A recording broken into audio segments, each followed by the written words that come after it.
ready! GMA Weather, serbisyong totoo ng GMA News. Mga kapuso, mababa ang posibilidad na may mabuong bagyo dito sa may Western Pacific Ocean sa mga susunod na araw, ayon yan sa Climate Prediction Center. At ang typhoon na may international name na Nangka, hindi na po yan inaasahan na papasok sa Philippine Area of Responsibility base sa track ng The Weather Company.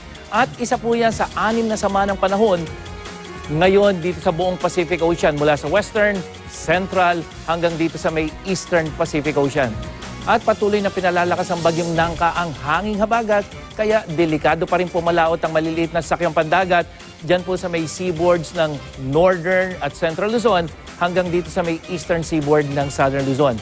Bukas, uulanin ang Northern at Central Luzon mula umaga hanggang gabi dahil pa rin sa habagat. At sa datos ng The Weather Company, posible yung hanggang katamtamang ulan, yung mga kulay dilaw na yan, dyan sa may Northern Luzon at sa hapon, uulan na rin ang iba pang bahagi. Kaya babala po ng pag-asa sa mga taga-Luzon, lalo sa Ilocos Region, maging I am ready sa posibleng flash flood at landslide.